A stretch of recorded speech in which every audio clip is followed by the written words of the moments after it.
Good evening, everybody. Uh, Welcome to this second virtual monthly CME of Punjab Academy of Forensic Medicine and Toxicology.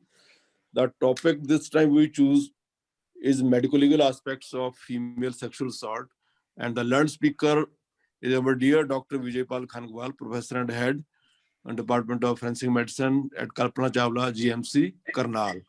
Our learned chairpersons are Dr. Balbir Kaur, one of the senior most forensic medicine specialists of the country.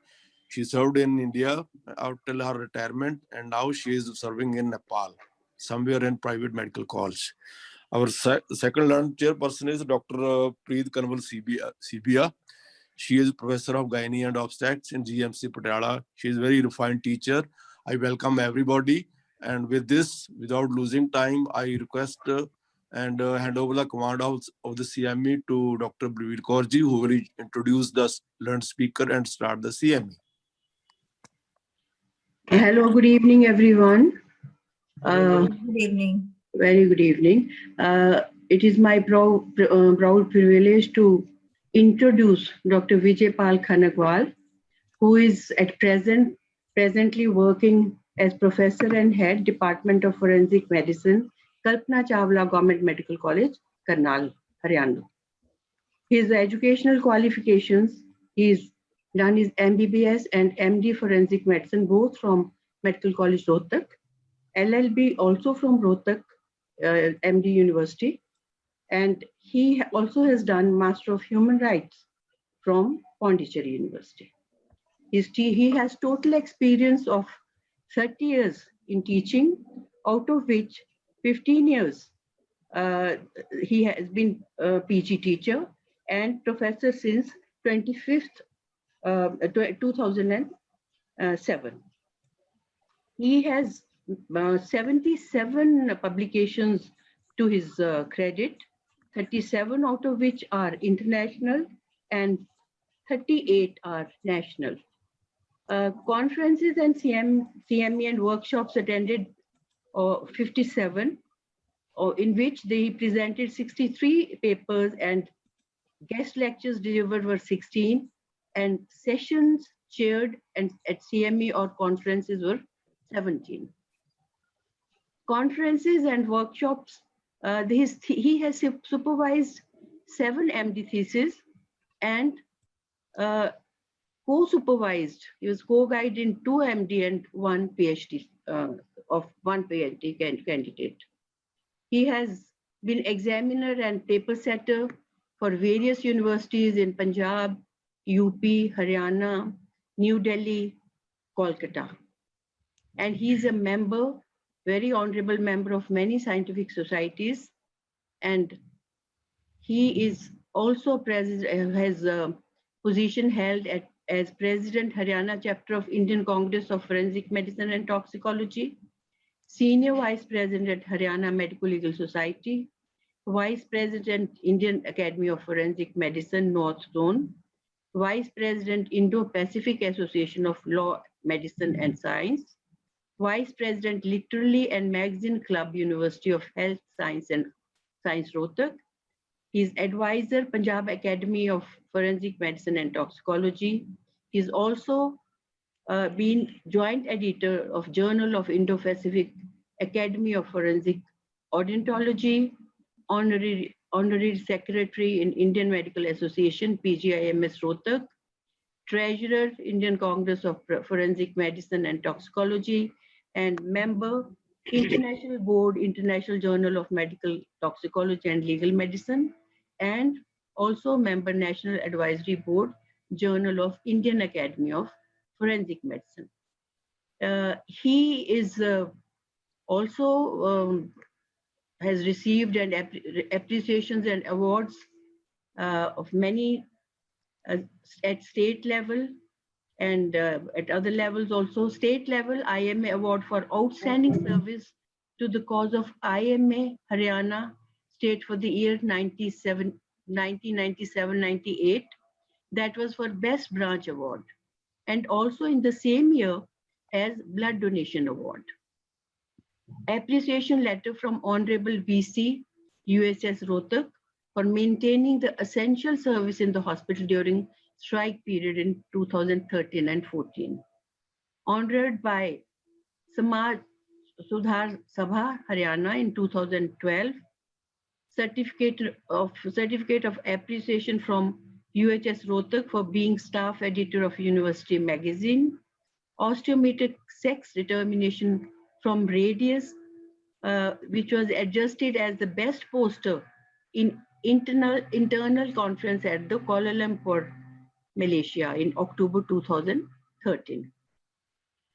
He was conferred Distinguished Fellowship of the Indian Congress of Forensic Medicine and Toxicology in the year 2015 at Gurgaon, and Certificate of Appreciation from the President of Haryana Medicolegal Society for organizing Haryana Forensic Medicine 2016, first annual conference of Haryana Medicolegal Society at PGI, MS Rohtak. He is also a fellow of Indian Academy of Forensic Medicine, which was conferred upon him in January 2020, that is last year. I welcome you, Dr. Khanagwal. Please. Thank you very much for the detailed introduction. I'm very thankful to you. And I'm also thankful to the organizers and especially Dr. Buller and the other executives of the PAPMED. And I'm also thankful to Dr. Shibia and Dr. Goria sir. And since I'm junior to you, but I feel it honored you are attending the CME, the main lecture of which is being presented by me. So I start with the presentation, and without wasting much time, the topic is medical legal update on female sexual assault. As we read in newspapers daily, there are several news pertaining to sexual harassment, the sexual assault with the minor girls, then rape and similar offenses. And crime against women is globally pervasive, and women and girls are vulnerable to several forms of violence throughout their life, starting even before being born, like cases of feticide, infanticide, and then when they reach at the school age group, then they are not given proper education. Then they also face the similar discrimination in adolescent age, then after marriage, then in during motherhood and at workplace. And rape and sexual assaults are the most underreported in our country. And rape is the most gruesome and barbaric act of violating bodily integrity of the women, and it destroys the entire physical and mental composure and pushes the victim in deep emotional crisis. And it is a crime against basic human rights of the female and a clear-cut violation of the right to life with dignity as mentioned in Article 21 of the Constitution. Next.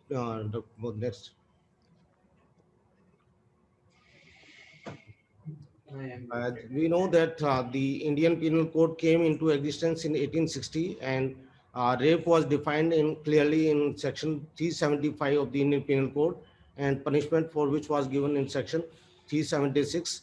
And for over 120 years, that is after 1860, there was no significant change in the rape laws, and it was only in 1983 when we came,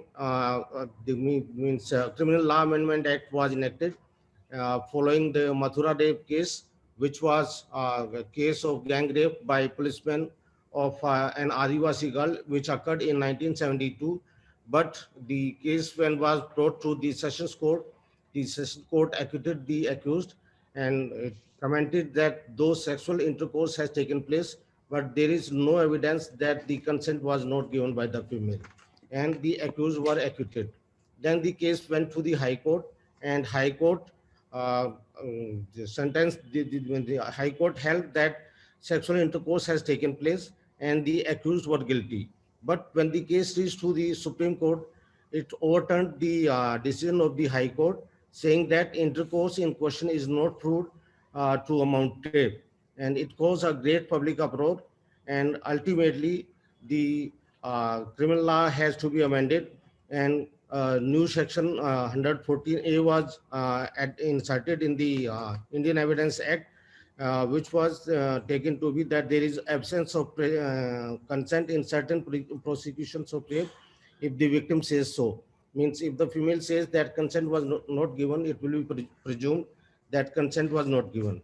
And also section 228 was added, which makes it punishable to disclose the identity of the victim of certain offenses, including rape. Yes, Mathura case, which occurred in 1972, it led to the Criminal Law Amendment Act 1983. Yes. Then major changes in rape laws occurred in following the infamous Nirbhaya case, which occurred on 16 December 2012 in Delhi, which led to passing of the Criminal Law Amendment Act, and Parliament made the amendments on recommendation of Justice J.S. Verma Committee, which was constituted to relook the criminal laws in the country and recommend changes. Next.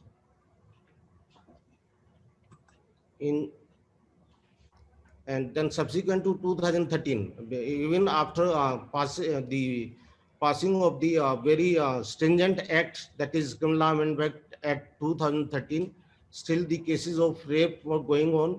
And in January 2018, an 8-year-old girl in Rasana village near Kathua in Jammu and Kashmir was abducted, raped and murdered by a group of men. The news of the shocking act led to nationwide protests and calls for harsher punishments, and this led to passing of the Criminal Law Amendment Act 2018, which came into force from 1st of the April 2018. Next. And in this slide, I have tried to give the comparison of the new definition of law. As earlier, it was there six descriptions under which a man was said to commit rape on a female under the circumstances when the rape or the sexual intercourse was done without consent, without will, or when the consent was taken when it was held to be invalid. Whereas new definition of the sexual the assault, that is rape, is a man is said to commit rape if he penetrates his penis to any extent into vagina, including labia majora, mouth, urethra, or anus of a woman, or makes her to do so with him or any other person, or B, insert to any extent any object or a part of body not being the penis into mouth, into the vagina, urethra, or anus of a woman, or makes her to do so with him or any person. Then manipulates any part of the body of a woman so as to cause penetration into vagina, urethra, anus, or any part of the body of such women, or makes her to do so with him or any other person, and applies his mouth to vagina, anus, or urethra of a woman, or makes her to do so with him or any other person under the following 7 circumstances. Means against her will, without her consent, with her consent when the consent has been obtained by putting her or any person in whom she is interested in fear of death or hurt, or with her consent when the man knows that he is not the husband of the female and her consent is given because she believes that the person is her husband, or with her consent when at the time of giving such consent by reason of unsoundness of mind or intoxication or administration of uh, any stupefying agent to her, when she is unable to understand the nature and consequences of the act to which she gives the consent, or with or without her consent when she is under 18 years of age. Earlier it was 16 years of age. With the new act, the age was raised to be 18 years. And when she was, the 7th clause was added when she was not unable to comprehend the consent. Next.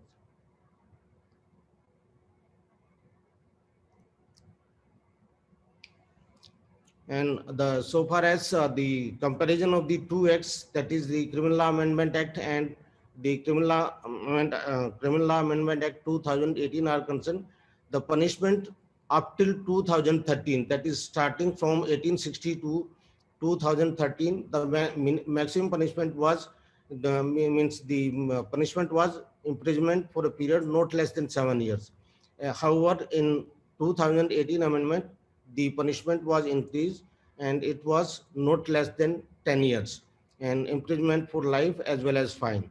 Then in cases of aggravated sexual situations, in 2013, it was rigorous imprisonment for a period not less than 10 years and maximum was imprisonment for life. Then in 2018 amendment, section 376(3), rape of a woman under 16 years of age was included, and the punishment was rigorous imprisonment for a period not less than 20 years, and which may be maximum up to imprisonment for life and fine. And life imprisonment will be throughout the remainder of life of the person. Similarly, section 376, causing death or persistent vegetative state when committing rape, the punishment was for a period not imprisonment for a period not less than 20 years, and it may be life imprisonment, which means for the remainder life of the person, or death sentence. Then 376 AB was introduced in 2018 amendment, and the punishment was means if a person commits rape on a girl under 12 years of age, the rigorous imprisonment for a period not less than 20 years, and it may extend to imprisonment for life, that is through the remainder of the life of the person. 76B was introduced in 2013 amendment, that is sexual intercourse by husband with his own wife who is living separately under a decree of separation without her consent. Then the punishment was imprisonment for a period no less than 2 years, and which may be maximum up to 7 years with fine. Then section 376, sexual intercourse by a person in authority, the punishment was for a period imprisonment for a period not less than 5 years, and the maximum was 10 years imprisonment with fine. Then 376D, gang rape, the punishment for a period not less than 20 years, and it may increase to life imprisonment and fine. Then in 2018, the the assault was identified, and the punishment was 376 DA for gang rape on women under 16 years of age, and the punishment was prescribed imprisonment for life and fine. Then 376 DB, that is gang rape on women under 12 years of age, the minimum punishment was imprisonment for life and fine or death sentence. And 376E for a repeat offenders, the imprisonment for life, that is for the remainder period of the life of the person, or death sentence. And there are certain exceptions to it, that a medical procedure or intervention shall not constitute rape.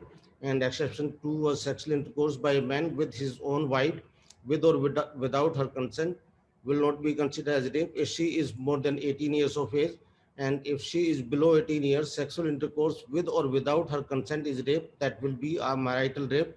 However, on 11th October 2017, the Supreme Court criminalized the sexual intercourse between a man and his minor wife, that is aged between 15 to 18 years, provided a complaint is filed within 1 year. And minimum age for giving consent for sexual intercourse is 18 years and not 16 years as it used to be before the amendment of 2013. In case of wife, the age of consent is 18 years and not 15 years as it used to be before 2013 amendment. Then it is important to know about the forensic medical aspects of sexual violence.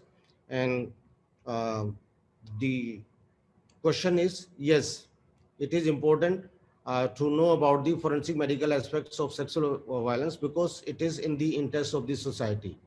As we have seen that incomplete, improper, inadequate documentation and evidence collection may lead to acquittal of the accused, conviction of the innocent persons, framing of wrong charges, and denial of justice to the victim. Or it may also lead to prosecution of the doctors, as was held, yes, next, was held by the Supreme Court, that the complaints were not handled roughly, are handled roughly. The victims are humiliated by police, and for victims, the rape trials are traumatic experiences.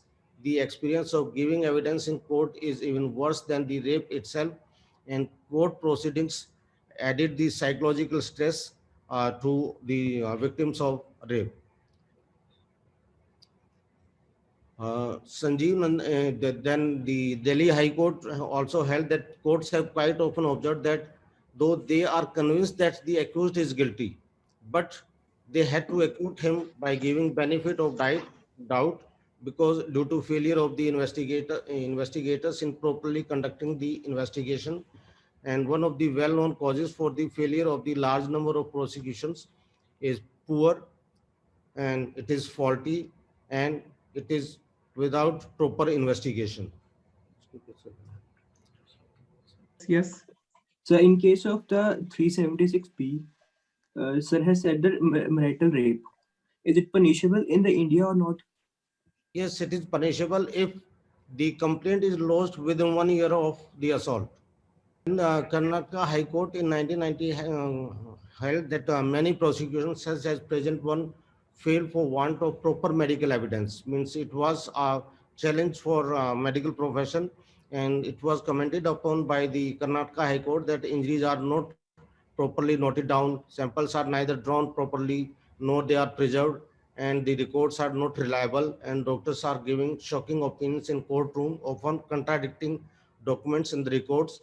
And the time has come when several of these errant professionals will not only will have to be dismissed from service, but they will also be criminally prosecuted thereafter. So the court had that this is a final warning from the High Court, which that is the doctor shall heed carefully and display standards of efficiency, honesty, and professionalism hereafter. So now the question is, who should examine a female victim? It is a very important and relevant question. The section 164A of the Criminal Procedure Code provides any registered medical practitioner. But at this stage, sometimes there is argument that in the state of Haryana, Punjab, and UT Chandigarh, and also in the state of Andhra Pradesh, the High Court has made it clear that the examination of female victim will be conducted only by a female registered medical practitioner. Though the decision of the court was in 2005, but I am of the opinion that since the new act has been amended, that is Act of 2013, and in that it had been made clear that any registered medical practitioner can examine victim of means the examination can be done by any registered medical practitioner, whether male or female.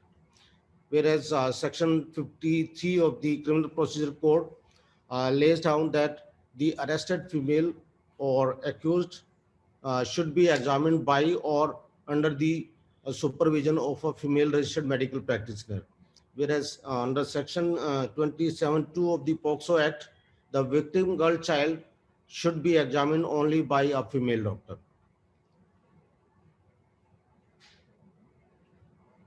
Then within how much time the police shall arrange for medical examination? It should be medical examination of the victim of rape should be as early as possible, and it must be within 24 hours from the time of receiving the information by police. And the registered medical practitioner should also examine and prepare a report of examination without any delay. And the report should be submitted to the police immediately. Then whenever the police requests for examination of victim of rape, there are certain absurd questions like whether rape had occurred or whether the victim is habituated to sexual intercourse or not. So such type of irrelevant questions were challenged by Clinical Forensic Medicine Unit at Mahatma Gandhi Institute of Medical Sciences, Wardha, and the doctor was Dr. Inderjit Khandekar, who challenged these improper, irrelevant, and absurd questions. And the government of Maharashtra developed new guidelines and new rules, according to which they it was made clear that the Please carry on. okay, Not next everything. slide, Dr. Pramod. Yeah. Next slide, Dr. Pramod. So following the PIL filed by the Clinical Forensic Unit of Mahatma Gandhi Institute of Medical Sciences, Warda in 2010, two finger test was banned, and the guidelines were issued for the police department also. And the irrelevant questions which the police used to ask were banned. And what should police ask to doctor as per new rules?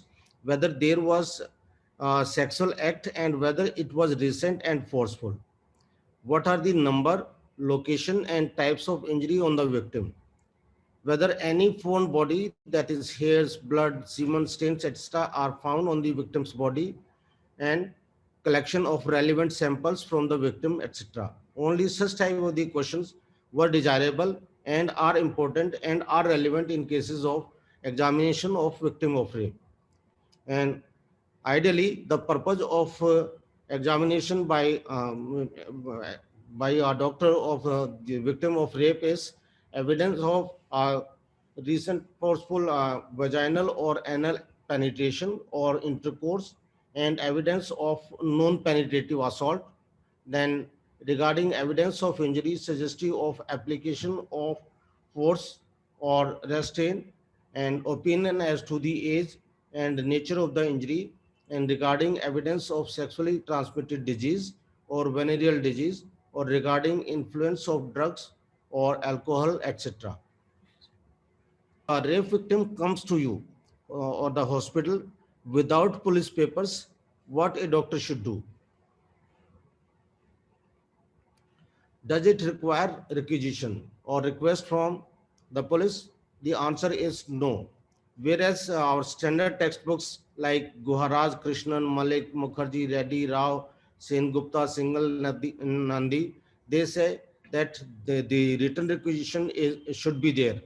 Whereas textbook of Modi and Parikh are silent on this aspect. Whereas in 1989, in case of Permanent Katara versus Union of India, the Supreme Court laid it down that no case be refused for want of police papers, and every case must be examined.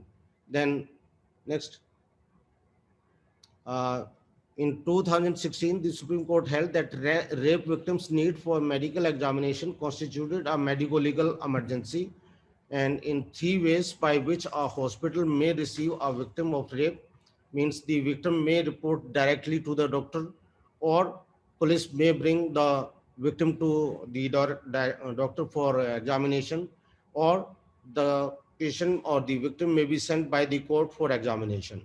As a result of this landmark judgment, the doctor or hospital is now required to examine a victim of rape if she reports to the hospital directly and voluntarily without a police requisition. Unfortunately, this information has not been disseminated to all doctors, and the majority of them still insist on requisition from police. Next. So duties of doctor in such a case means in examination of victim of rape, the victim should be made comfortable, and do not judge or blame the person for what had happened. Listen and be patient, and don't push them to tell you more details than they are comfortable to give. If they don't feel ready to talk about their experience, you may suggest that they write it down to help them let it out. Then maintain privacy and confidentiality. The victim must be given appropriate treatment and counseling as per the need. Then the slide has been prepared specifically in relation to the transgender, intersex persons and persons of alternate sexual orientation. Healthcare provider must recognize that all are vulnerable to sexual violence, including male, female, transgender, intersex, etc. Sometimes healthcare providers treat them with ridicule, hostility, surprise, shock, or dismay, which makes them uncomfortable in the healthcare setting. Healthcare provider often ignorant of variations in biology and gender identity and also tend to pathologize them. Examination performer used should have options to record the survivor's stated gender identity and not just male or female. They may be unwilling to report the case to law enforcement agency for fear of being exposed or inappropriate questions and abuse. Therefore, adequate care must be provided to them. Now, very important aspect is of consent, and I stress that the consent of the victim of rape should be obtained for procedure specific. That is, the consent for medical examination, for treatment, then consent for medico-legal examination, and also consent for sample collection for clinical and forensic examination. And it should also be consent refusal if the person is not willing for any of the examinations, means medical examination. Obviously medical examination will be indicated for treatment, but if the patient refuses for medical legal examination, then we can't forcibly do the medical legal examination. Then the exact format of the consent should be that I also stand, means it should be made clear by the person to be examined that I understand that as per law, the hospital is required to inform police, and this has been explained to me, and I want the information to be revealed to police, and it should be ticked yes or no. Then the lines for the consent, I think these are the proper lines, though the medley per performa which we are following on web-based software, that is inadequate in my view. Here it is, I have understood the purpose and the procedure of examination, including the risk and benefit explained to me by the examining doctor, my right to refuse the examination at any stage, and the consequences of such refusal, including that my medical treatment will not be affected by my refusal, has also been explained to me and may be recorded. Contents of the above have been explained to me in my language, which I understand, with the help of a special educator if the person is not able to understand the language. And next, Dr. Pramod. In case of a child under 12 years, the consent of the parent or the legal guardian or person in whom the child reposes trust should be obtained. And age of the consent for examination is 12 years, and it should not be confused with age of consent for sexual activity, which is 18 years in our country. So we must take the relevant history of the incident of the alleged sexual assault violence in terms of date, place, and time, or then type of physical violence used, any threats, emotional abuse, then types of restraint, drug, alcohol, intoxication, details of assault in terms of penetration, ejaculation, oral sex, etc., use of condom, biting, kissing, licking, etc. However, the problems at present that usually the history is incomplete in all aspects. Only answer 2-3 questions asked by police, and sometimes complete examination findings are noted in just 4-5 lines. Samples are collected as per police request and not as per wisdom of the doctor as per indication of particular case. And post-incident activity of survival like clothes, whether these have been changed or not, such things are usually not mentioned, whether bath has been taken or not, etc. These are usually not documented, which must be documented. Then examination comprises of general physical examination as well as examination for injuries. Next, regarding injuries, absence of injuries or body and or genitalia of the victim of sexual assault does not mean that the offense has not been committed. Few reasons for absence of injuries might be that victim may have been threatened with bodily harm or physically restrained, or the victim may be afraid of or unable to resist for other reasons, or might be in intoxicated state. Next. So inspection sites for top to toe, that is from head to feet, physical examination of the victim of sexual violence, and all injuries, whether in form of abrasions, contusions, lacerations, or whatever type of injury is noticed, scratch marks, etc., all must be noted in detail. Next. Examination of clothes is as important as examination of the body, because there may be some important evidence in the clothes itself.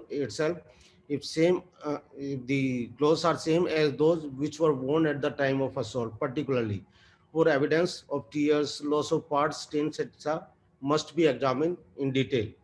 and the findings should be recorded accordingly. Next, Dr. Pramod. So, yes, go on. Yes, documentation and collection of any stain, foreign matter on the body, and scratch marks, abrasions caused by thorn, note the thorns in situ, sand particles in situ, fibers, oblique hairs, etc., which are available in the clothes must be preserved, and the examination should also be done for. Yes, Dr. Continue. Yes.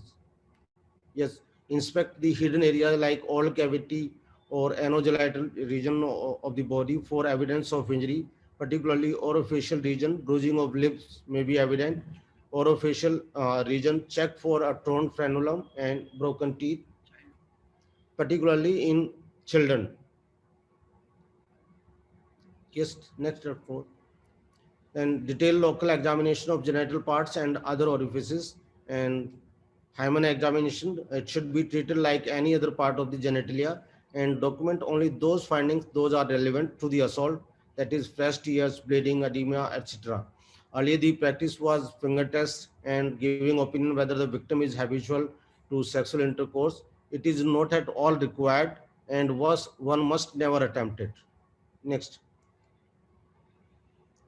And now in this slide, I've shown the summary of steps of examination as per Medicolegal Performa, which is on web-based software, which is applicable to the state of Haryana, Punjab, and Union Territory, Chandigarh.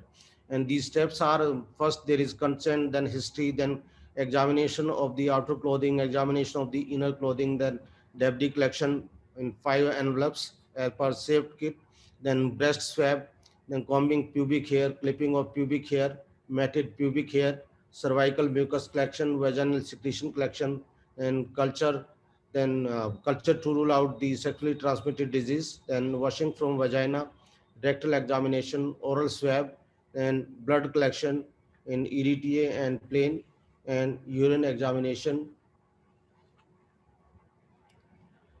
Yes, any question at this up to this stage? Whatever foreign material you observe on the clothes, means it may indicate the place where the assault has occurred. Okay, sir. Any foreign material, means usually we wear the clothes and these are neat and clean. And if the clothes are dirty, they are stains, they are sand particles or the mud, whatever thing which is available or the clothes, it must be preserved because it may link the place of offense. So why we're collecting 5 envelopes? No, they are different envelopes as per safe kit, and all these samples are preserved in the different envelopes. Okay. Thank you, sir. Dr. Stinder Palkor. Good evening, sir. Sir, all these 15 steps have to be followed in all the cases? Yes. Obviously means these are the steps. All. As per performer, you go means next page will open when only you have noted down the first step properly. The history, if you have mentioned the history, only then the next page will open in the web-based software. And the web-based software, the performer is in 18 pages. And if you complete the first page, means you are to the asterisk is put in red, and that means that column is to be filled properly. Otherwise, the next page will not open. And sir, what is the role of DNA for these swabs? Yes, DNA will be means oral swab will be sufficient for DNA, and usually means to establish the identity of the accused, if the semen stains is there, then these are to be preserved for DNA. They are not to be sent in all cases. Only in some particular cases they have to be sent, or we can send in all cases. In all cases, because the garments are stained with, say, are having seminal stains. Obviously, these are to be sent for detection of spermatozoa as well as for DNA. And sir, you said the age of consent is 12 years. It means if the victim is more than 12 years, then the consent of yes, her consent will be sufficient. Okay. Thank you, sir. Thank you. Okay, Khushpreet Kaur. Good evening, sir. So I have a question that how to take the sample of the cervical mucus and vaginal secretions with मतलब, what's the proper method to take it? Hello? It is a cotton, it means the swab is inserted in the cervical region, and it will be as you take in routine. Any swab, vaginal swab means by tapping in the cervical region. Okay, sir. So, and By one more tapping. question is there that if By the tapping, couple is by tapping in the posterior fornix means the swab. okay, sir. So, and one more question is there that if the couple is married and the female is more than 18 years, and if rape is going on between them, then there is no punishment for that. Yes, no punishment after 18 years. Okay.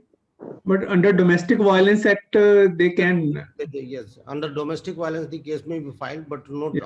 under this. Yes, not under rape. Okay, sir. Thank you. Dr. Divya Chawla. Sir, I want to ask if the victim does not give consent even if brought by police for examination. If the victim is not giving consent for examination even if brought by police. The treatment is priority. Number one, treatment is priority. Means you are to treat the patient, and medico-legal formalities come afterwards. And without consent, you cannot medico-legally examine a victim. Okay, sir. So consent is mandatory for examination. For medico-legal examination, not for treatment. Consent. Oh. Otherwise, the patient might have come to hospital only for treatment and may not want any police formalities or any legal implications. Even if brought by police with the FIR or Obviously, when the consent is not being given to you, then you cannot medico-legally examine a female. Okay, sir. Thank you. Doctor Divya Chawla हो गया आपका? जी sir. Okay. Any other question from anyone? Sir, it means if the patient is coming directly to us without accompanied by the police, it means we have to cut the MLR and then we have to inform the police and do the rest of the examination. Means first you will examine the patient only after obtaining the consent. Yes. If the consent is given, that yes, as I showed you in the performa, that yes. means police may be informed. Police. I mean, you said that it is not necessary that the police accompany the victim. If the patient refuses that police should not be informed, then there is no need to inform the police. Then, sir, where would we send the samples? Where will we hand over the samples of this patient if the police is not? The collection of sample will not be required when the person is not willing any legal formalities. Okay, sir. Okay. Dr. Kumar? Yes, sir. One more question. I request my seniors to correct me if I am wrong on this particular aspect.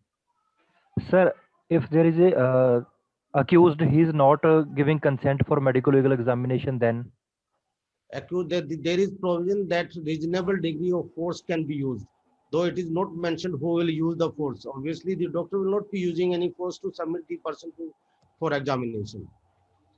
This is under 53 CRPC. 53(1). One can use reasonable amount of force to examine, because we cannot let the accused go, because once he goes away, we lose all kind of whatever he had stains on the clothes, he had stains on his body, so he can go and have a wash, change clothes, and after that there's no fun of examining such a patient. So we have to examine him the moment he's brought. So police personals have to use the force. It's on their end. No, the doctor can try to, basically it's, you try to get the consent, try to make him understand, but if he does not still, then people can use. Police can help you, your attendant can help you. But we are not going to hurt him. We are only we can take the samples or we can examine. Both the things can be done by using reasonably fair amount of force, not to hurt him at all. Okay, ma'am. What about the POXO Act? That where it is the responsibility of the state to bring the accused to the picture, and even if the child or the parents, they don't want to complain. In that case, I think we are supposed to report it to the police. Yes, the information is to be sent to the police. In under POXO Act, the police must be informed. Yes, sir. And the victim and the accompaniments are not allowing the doctor to inform the police. Then what to do? They don't want to make it a medical legal case. Still, the police is to be given to the police. So here the consent is not there for the police to be informed, as you have given in your form. It's not, excuse me, what I understand is that it's not for the information. It is for the MLR. So if they don't want to register any complaint, they may not. But we must always inform the police when such Madam, a case. once the police is informed, it is automatically an MLR? Well, no, madam, no. When the police is informed, we are informing the police. Then we are writing the case as the police informed the case. Yes. Didn't get my answer properly. I wanted to say that the inform the police about the informed refusal. That the also has to be given in writing. Parents of the child are not willing that the police be informed. So we are to inform the police that we are to inform the police. Refused or the parents have refused, and it is to be informed to the police. Informed refusal from the parents or from the guardian. Means will be writing that the relatives or the guardians are not wishing for information being sent to the police. So that information is to be given to the police. Is to be given.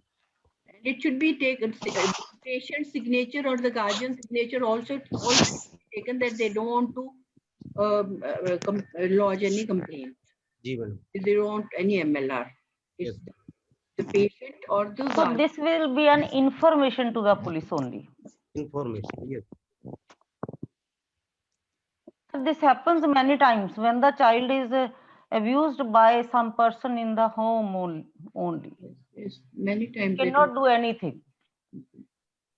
Means when they are given writing that they do not want to be informed of the case to be informed to the police, then this information we must send to the police that the relatives or the guardians are not willing any legal formalities.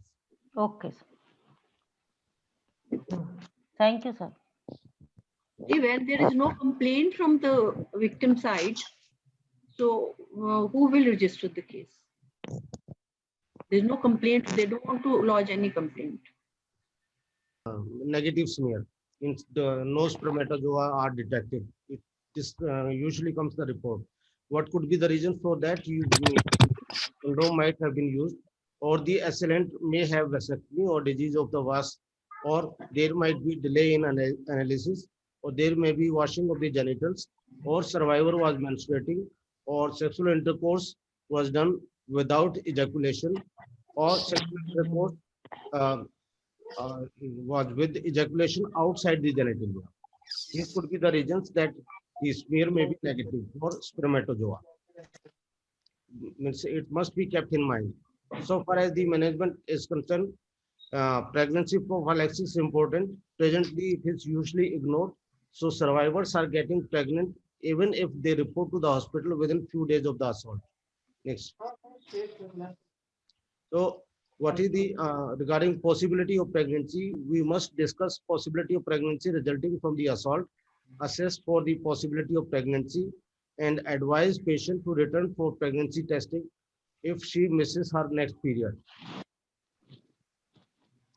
And there are few slides about MTP and rape victim. In 2013, it was decided by the Gujarat High Court when there was FIR lost for pregnancy of a minor, which was around 8 weeks, and they had to approach the court for permission to MTP. Now the question is, was permission of the court required in this case? And my answer is that permission of the court was not required in this case because it was a pregnancy which means it was pregnancy following rape, and it forms one of the grounds for medical termination of pregnancy as per MTP Act, and any registered medical practitioner can terminate pregnancy of particularly of this duration, that is 8 weeks, 12 weeks, and opinion of 2 registered medical practitioners will be required for indication of termination of pregnancy from 12 to 20 weeks of gestation. Next. Then the case pertains to our state of Punjab only, which was decided by the Punjab and Haryana court in 2014 when the FIR was lodged for rape, and it was a minor girl of 14 years with pregnancy. Victim approached the sub-divisional judicial magistrate on 1st July 2014 for permission for MTP, and the duration of pregnancy was around 10 weeks. The judicial magistrate held that application was not maintainable since there was no specific provision empowering the judicial magistrate to pass an order granting permission to terminate the pregnancy. Then the petitioner approached the High Court. When High Court delivered the order, the duration of pregnancy was around 14 weeks. Then High Court held that state or parties themselves should have approached the district medical officer for MTP, who should have constituted a 3-member committee of doctors to give opinion on the fact that continuance of pregnancy would have involved risk to the life of the girl and there was grave injury to her physical or mental health, as per indication of the MTP Act, and the state will not to have applied to the magistrate. And next, Dr. Pramod, and it was further held that if the investigating officer comes by information that offense of rape has resulted in pregnancy, and the victim had expressed that she did not want to retain the fetus, the state could have assisted the victim to secure necessary clarification and admitted her in a government hospital or a recognized institution for carrying out the MTP as per rules. So that was about MTP, and following means the termination of pregnancy following sexual assault. Means it is an indication, and during last 4 or 5 years, at least 7 or 8 years of pregnancy following the sexual assault have been dealt by our department and gynecology department collectively as a member team of the doctors, and the duration of pregnancy in one case was 24 weeks, in other it was around 28 weeks, and the request for termination of pregnancy was made before the High Court, and High Court had asked this question that the board must opine whether there what is the preponderance of the risk in continuance of pregnancy or in termination of pregnancy. And depending upon the instructions issued by the High Court after opinion of the medical board, the cases were dealt accordingly, and termination of pregnancy was done even at around 28 weeks in Karnal, only about 3-4 months back. And 2 things regarding legible documentation, that is problems in handwriting of the doctors. Indian doctors have observed, courts have observed that handwriting in various medical legal reports are not at all legible, and sometimes it becomes very difficult to work out the said handwriting notes, and lot of time is consumed in deciphering the said writings. Next. Then the apology and declaration to the court by the doctors after being pulled up for the bad handwriting. Doctors have tendered apology to the High Courts, and doctors also submitted an affidavit to the court stating that henceforth they would write medical reports in legible handwriting. And yes, next.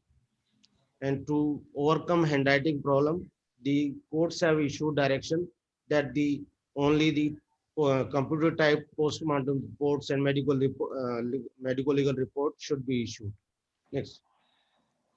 And so far as our 3 states are concerned, means Punjab, Haryana, and Union Territory Chandigarh are concerned, in 2011, during the hearing of a criminal case related to attempted murder, wherein handwritten medical legal report was submitted to the Honorable High Court, and the court passed orders that only computer generated medical legal reports and postmortem reports will be submitted to the judicial courts, and no handwritten report shall be accepted after a prescribed date. And with effect from 3rd December 2012, now in our state, in Punjab and in UT Chandigarh, all the reports are being submitted on web-based software, Medicolegal. In Haryana, it is HRY. In Punjab, it is PB. And in Chandigarh, it is CHD. And the system is now being used by doctors in all government as well as private nursing homes and hospitals. Next. And this is the outlay of the web-based software, medical legal examination and postmortem report system. And the software product name as Melipar, as I told earlier, for the states of Haryana, Punjab, and UT Chandigarh. And first, the doctor has to get the registration, and the username is allotted, and password is allotted, and password can be changed by the doctor himself after the username is allotted. And this is the first page, and in which next doctor. Then the next page opens after registration, and it shows all the medical legal performance, means the soft copy is there. Select form A for medical legal report in case of injury, then medical legal report in case of examination of victim of assault, then sexual assault, then medical legal report for age estimation, then medical legal report for postmortem examination, then medical legal report, that is postmortem examination in case of fetus. So all 4-5 performas are there. Then printout of these can be taken, and the performa for examination of victim of rape, it runs in 18 pages. Next. Sir, many a times the IO come to us asking for Form 65B, stating that the advocate has asked them to get this form signed by the doctor, stating that the report is being generated by a computer software and the report is only in that software and like that, sir. But according to this Medliper, since we are using this for quite long, why such incidents are, why IOs are being sent by advocates? What to say? Like, how can I teach them? How can we deal with them? So your answer should be that I have already handed over the computer-based web software report, and it has already been uploaded, and it has been freezed, and you can take the copy from police department only. But sir, IO himself is coming, like he is saying that advocate has sent me to get this Form 65B of Indian Evidence Act by like signed by the doctor. No, I don't. Because Medliper has already been established like for quite long, and everybody knows about this software. Investigating agency can, means the investigating officer can demand copy if it is not traceable in the police station, and only thing which you can do is the photocopy of the report which you have preserved with you. Yes, on sir. the written request, it can be supplied to the investigating officer. Signatures. Means if you have got the printout of the copy, which means we take, say for example, we usually take 2 copies. One is handed over to the police and one is retained by us. Yes, right? sir. Then if there comes any request for issuance of the postmortem report or medical legal document, which you have got with you, then photocopy of the same can be provided only after written requisition from the police. That is investigating officer. But Yes, sir, request, and only photocopy will be issued to him or issued to the investigating officer. yes, sir. But sir, in this particular case, I like a few days back, an IO came and he said that I want this particular Form 65B signed, and in that he had already written in local language like Punjabi I am language. not aware of Form 65A which you are saying. Probably in your state, Dr. Pramod, are you aware of Form 65? No, sir, I am also not aware. Can you, from where are you, Dr. Bilkit?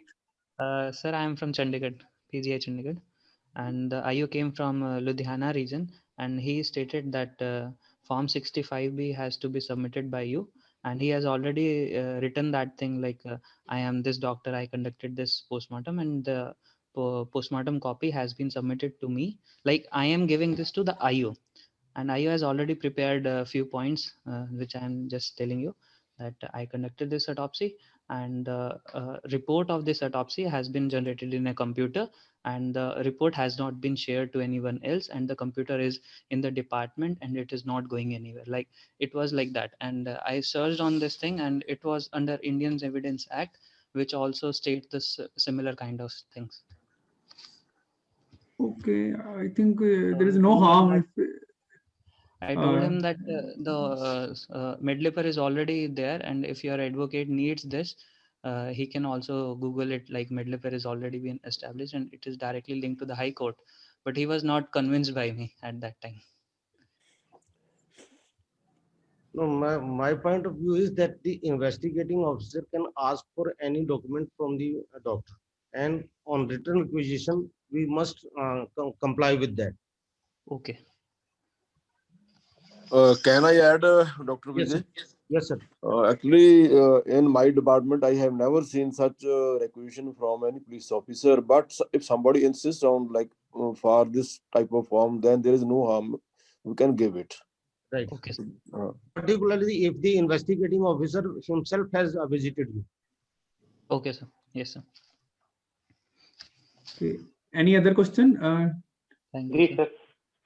Sir, who supposed to examine the male victim of sexual assault? Can a female doctor examine? Why not? It is a registered medical practitioner. Okay, any sir. registered medical practitioner who is registered with Medical Council of India or any of the state medical council. So means female doctor can examine. Why not? Okay, thank you, sir.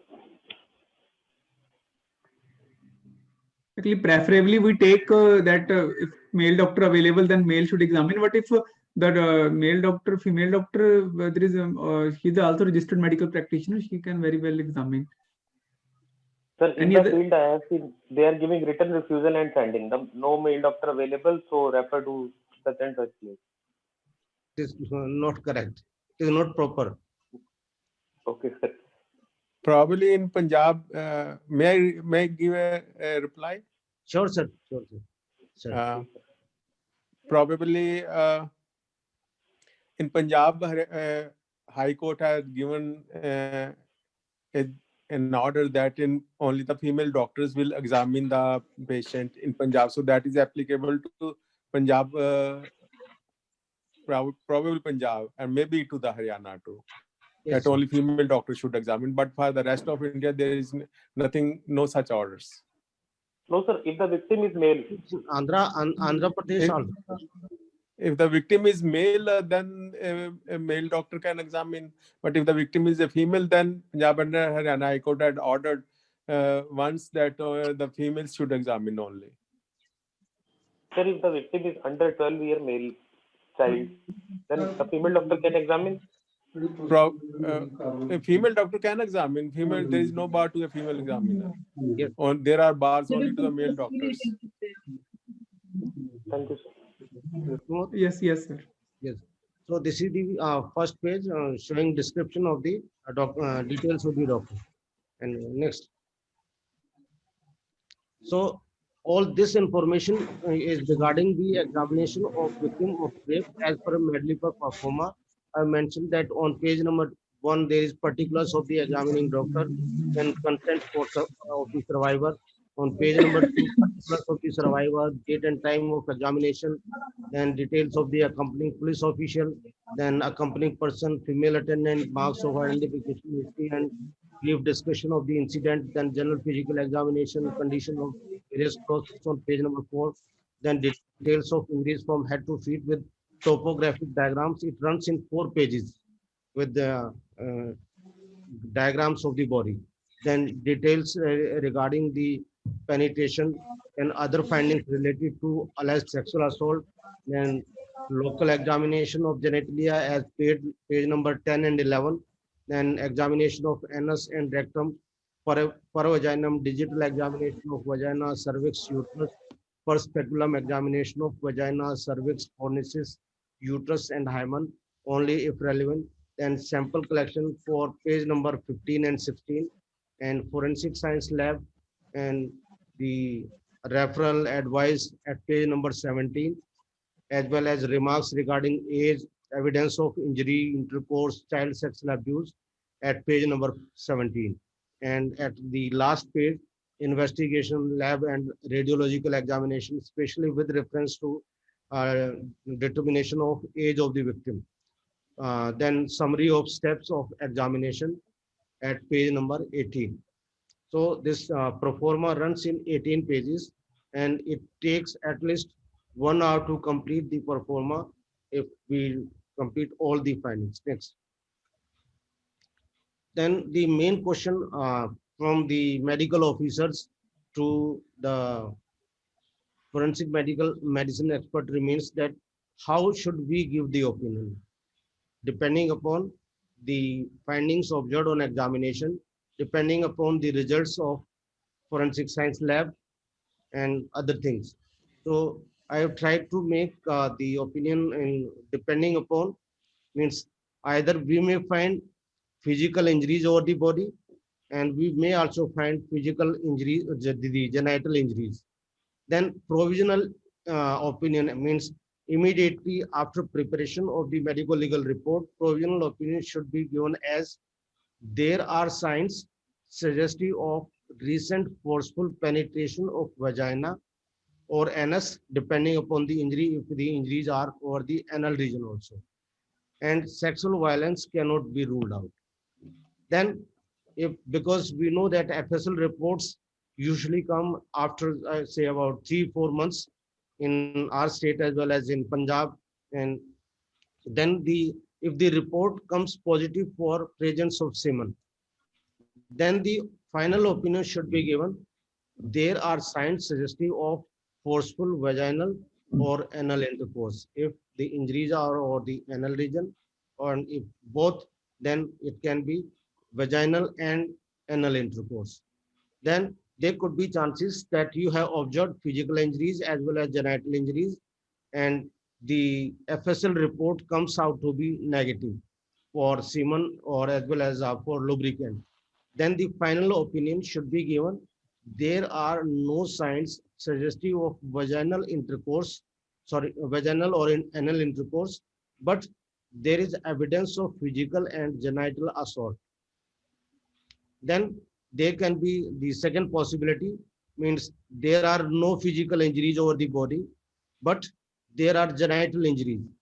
Then the provisional opinion should be given as there are signs suggestive of recent forceful penetration of vagina or anus. And if the FSL report comes to be positive, then the opinion should be given as there are signs suggestive of forceful vaginal or anal intercourse. Then next, Dr. Pramod. Then if physical injuries are present, but the genital injuries are not present, then provisional opinion should be given as there are signs of use of force. However, vaginal or anal or oral penetration cannot be ruled out, particularly if it has been alleged in the history that there was oral penetration also. Then this should be the opinion.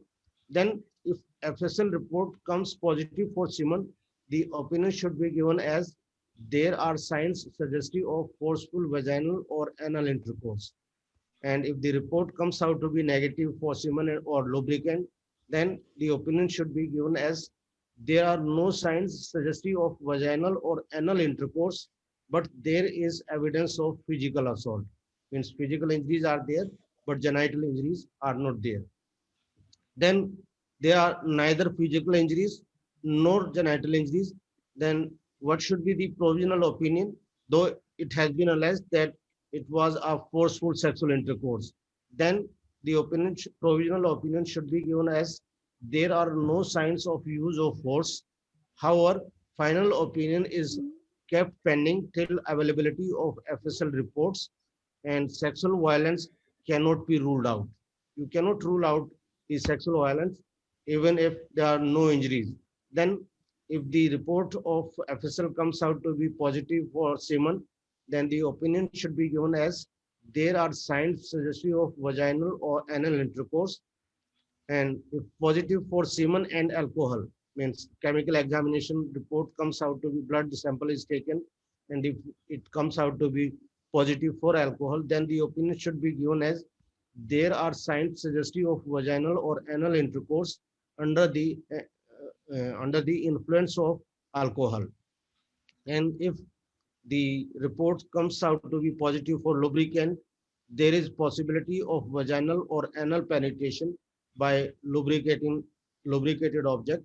And at this stage, I make it clear that we have never sought for the detection of any lubricant, truly speaking, but taken it from the standard textbook.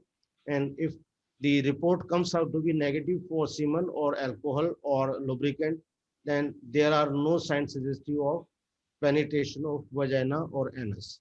It should be the opinion. Next, then we must be aware about Nirbhaya Fund. Ministry of Finance, Government of India had established Nirbhaya Fund with an initial purpose of rupees 1,000 crore, and every year they are adding 1,000 crore each financial year. And Standing Committee on Human Resource Development reported that on 30th March 2020, the total approximated amount under the Nirbhaya Fund currently stood at rupees 7,436.66 crore for 32 different projects or schemes across the country. Next. And Ministry of Health and Child Development has also formulated centrally sponsored scheme for setting up one-stop center OSC at notified hospitals to help victims of sexual assault and ensure speedy punishment to culprits. And they are to be funded from the Nirbhaya Fund, and it has been implemented on April 1st, 2015, popularly known as Sakhi, One Stop Center.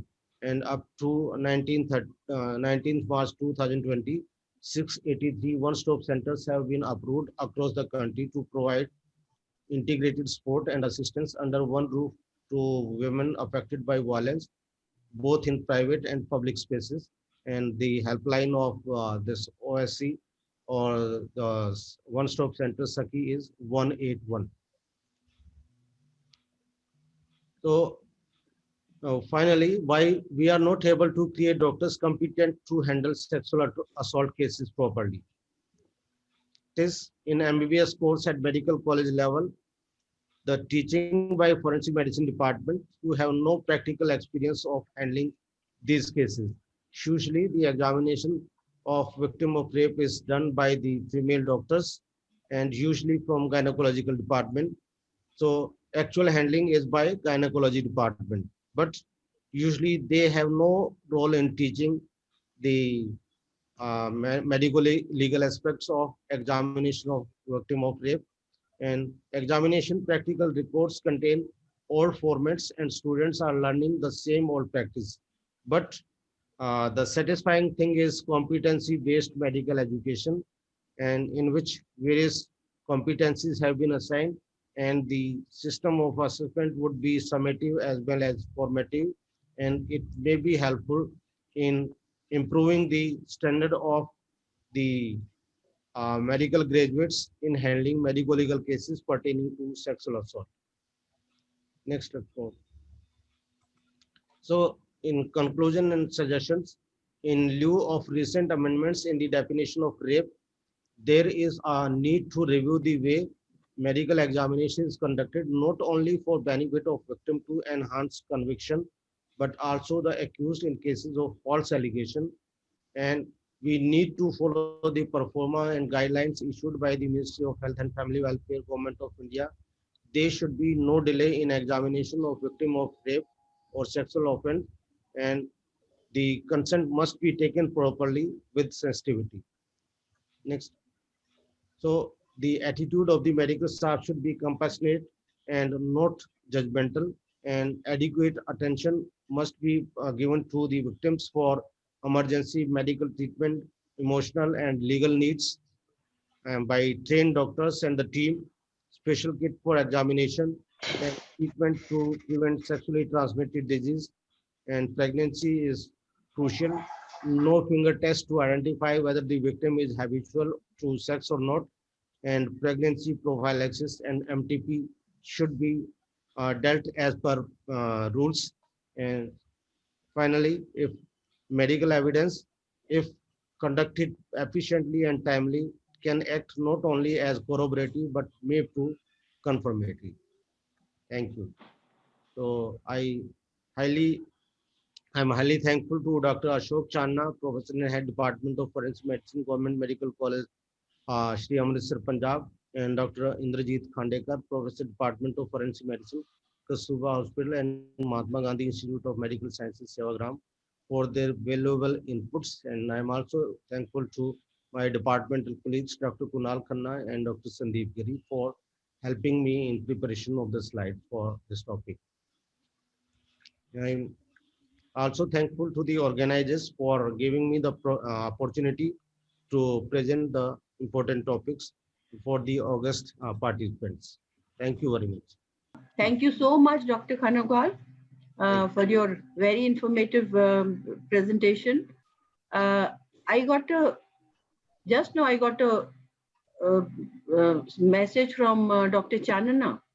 Okay. This is in response to the doctor who was asking about the that section, form 65. Yes, ma'am. There was a landmark judgment by a court, I'll tell you which one, in UP, in which by Rakesh Kumar. Yes, where it is said that admissibility of electronic evidence without certificate under Section 65B of Indian Evidence Act 1872. So this has been said that we may give, it's okay, there's no harm, but it's not needed. Yes, it's not needed. Yes. Yes. Very right. Thank you so much. Yes. Thank you, Dr. Vijay. It was a very informative talk. This is a worldwide problem. Would you and please in like this to add present something? scenario, we are getting more and more cases. Previously, people used to be feeling like they'll be discriminated and all, but nowadays scenario is changing. Yes. So we are getting cases, and sir has very nicely elaborated all the parts, including the medical examination from the treatment point of view, as well as from the forensic part, like how to collect the samples and how to send them, everything. And most important is the psychological part, which most of the times we don't take into the consideration. So that is quite important, especially in case of child abuse. Yes. Because that is very, very necessary. Not only giving the psychological support to the child, but as well as to the parents also. Because only then they'll come up with disclosing such kinds of crimes. So very informative talk, Dr. Vijay. All of the gynae department will be quite beneficial to us. So thank you, sir. Thank you so much. Thank you so much, everybody. Please, Dr. Pramod, Dr. Bhuller. Thank you, everybody. Dr. Vijay Khanagwal for this elaborate presentation on the topic, and special thanks to respected Madam Dr. Balbir Kaurji and Dr. Sibia.